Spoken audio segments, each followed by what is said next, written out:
Hey tankers, and welcome back to World of Tanks with PR154. Today we are following CW152 of the Vicious Hawks clan in the Tier 10 Japanese medium tank STB-1. This was a tank that was suffering in the realms of mediocrity for quite a while, but they added the hydropneumatic suspension in patch 1.6, where it gave him this amazing gun depression just by being able to tilt the arse end of the tank up. They're able to point the gun down, which gives it the ability to ride ridges incredibly effectively.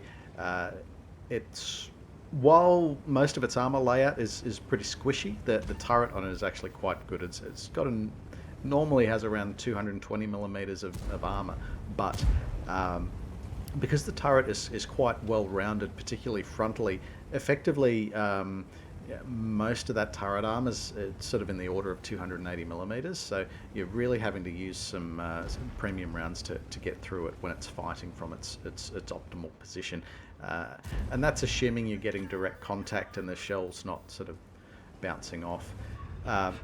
So CW's got this positioned in its real position of strength there. He's currently facing off the enemy STB-1. You'll notice, however, he's trying to go for those shots where his shells are able to better normalize against the turret. He's using the heat rounds on this, which is able to give him 330 millimeters of penetration. So he's going to be able to hit and penetrate those slightly flatter sides of those of the turret reasonably effectively. Obviously that's harder to do when the turret is pointing straight on.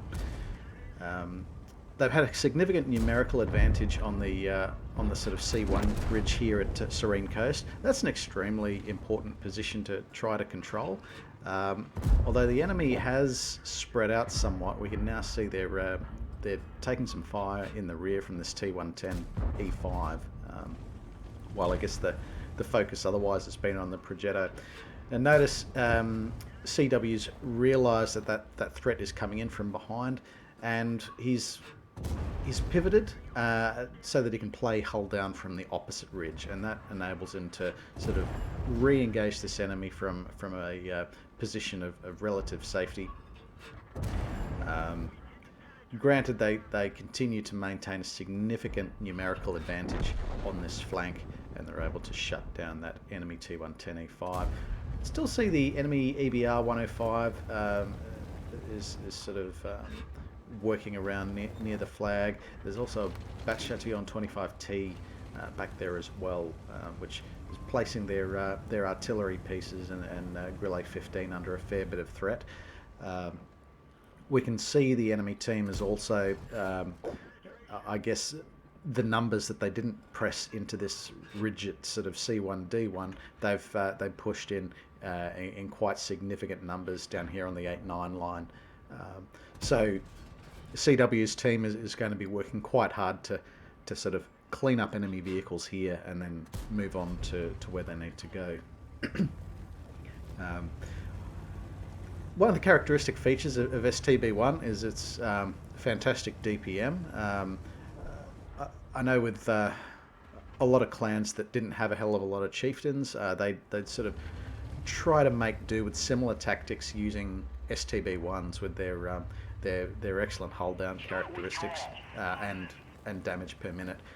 Like the chieftain as well, the gun handling is a bit the base dispersion comes in at 0.35, so you don't quite have that laser-like accuracy that you get with the likes of Leopard 1. The positioning that CW is taking at the moment is interesting. However, he's got a 4-skill crew in it, so presumably they're able to sort of improve on that base gun dispersion somewhat. He's running vents, but he's positioned in a way currently that he's able to sort of perhaps ignore a lot of those effects of the dispersion of those shells. From this position at C2, you can see he's been able to cover both the area around the cap circle, and also these remaining areas on the 2-3 line, and being able to rack up quite a significant amount of damage in the process. Also, sort of worth noting, as he knocks one into the STB, into the Stridsvan 103, he's also making a bit of progress with MT-13 for the Obj.260, which his objectives there are to cause at least 6,000 hit points to enemy vehicles, and for the honours condition he needs to be top 3 on the team by experience earned. Now we can see he's clocked up over 5,000 hit points of damage so far, so he's well on the way to ticking that box. And you'd like to think with that sort of damage collection that you'll be able to bring the mission home. So we're looking for another penetrating hit, another couple of penetrating hits on this Stridsvan 103. The 105mm gun on the STB-1, it does 360 average damage per hit. You can see he's now out of the standard rounds, so he's got the premium rounds back out again. Although their effectiveness against the Stridsvan 103 can be somewhat questionable in that you have that screen at the front of the tank that's going to foul the heat rounds quite considerably. Which I guess is why he was predominantly trying to fire AP at that vehicle when engaged. He's had a bit of a lucky bounce from the enemy Leopard 1, so we know that it's lurking somewhere in the background. But fortunately, with the withdrawal of the Stridsvan 103, he's able to take a bit of advantage of the concealment values of STB-1 and play just a little bit more coolly, waiting for those shots of opportunity.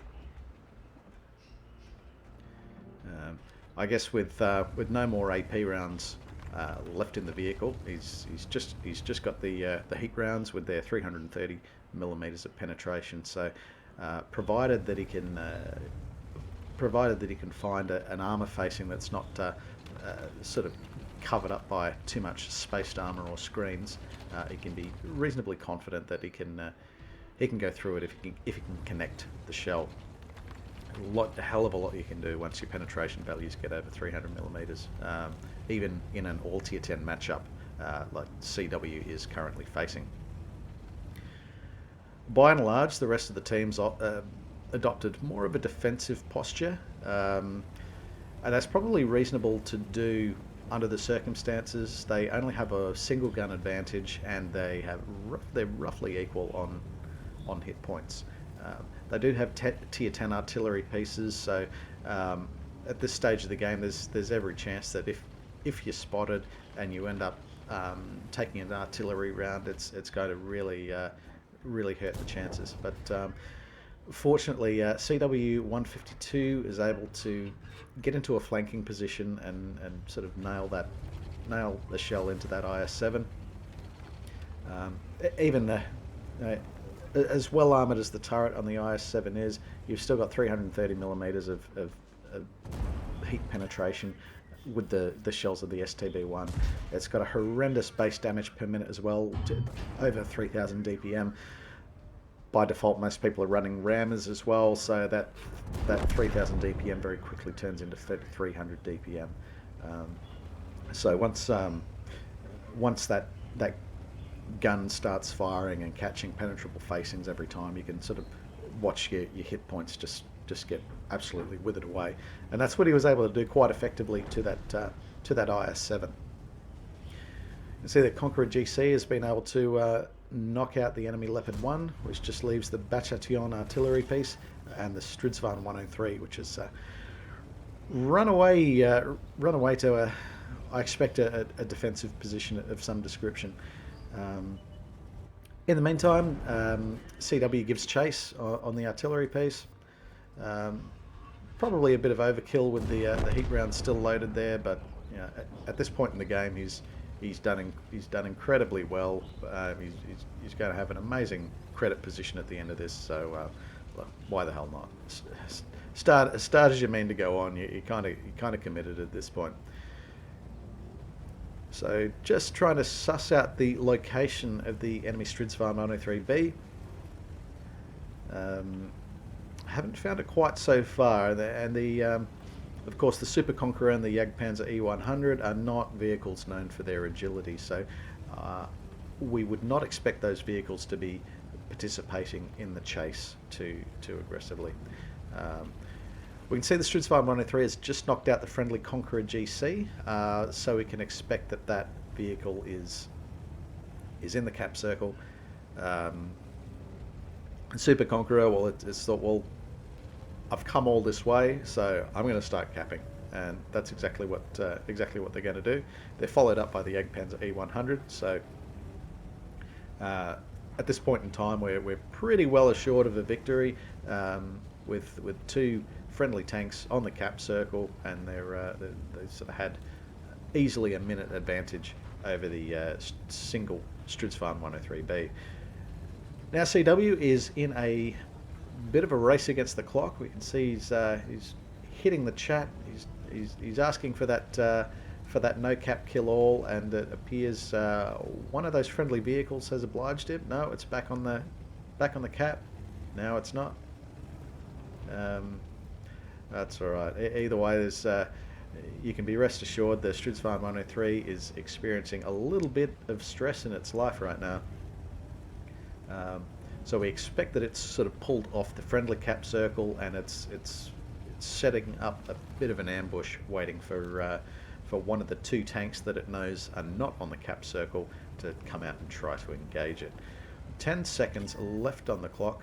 CW152 has been spotted. He takes a hit from the Stridsfarm 103B. In a little bit of dangerous territory here with a very high DPM enemy tank destroyer, but the Jagdpanzer E100 is able to clinch a shot in from across the map and send the Stridsfarm 103 back to the garage. So that's a well-deserved victory there for CWH152 of the Vicious Hawks clan. Let's take a look at the results.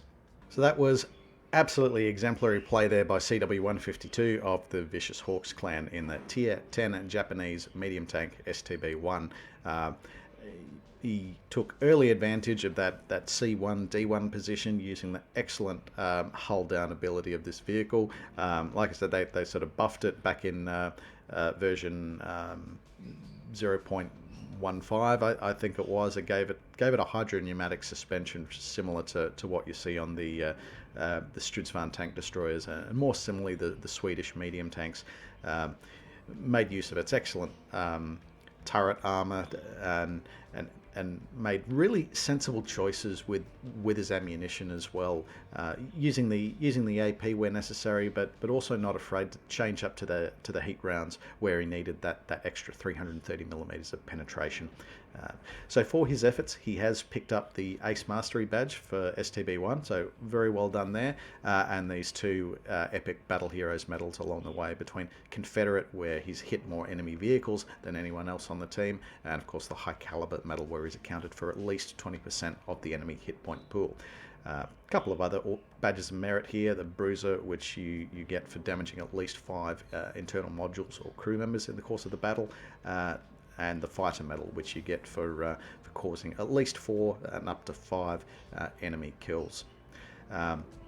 He was also able to knock over a campaign mission with this one as well. That was medium tank mission 13 for the Obj.260, where he needed to cause at least 6,000 hit points of damage, which he's done with interest here, coming away with over 8,000 damage for this game. So that's just an amazing effort. The honours condition, he needed to place at least top 3 by experience for his team.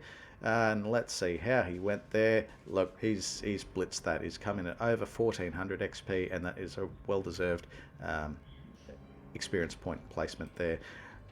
There were quite a lot of premium rounds expended in the course of those efforts, unfortunately, and that's been a little bit expensive for CW152 there, but it's not every day you come away with a campaign mission for the Obj.260, so very well done to CW152 of the Vicious Hawks clan. And if you'd like to see one of your replays featured on World of Tanks with PR154, please give us a shout over Discord or any of the links below, and we'll do our best to sort you out. In the meantime, Take care out there.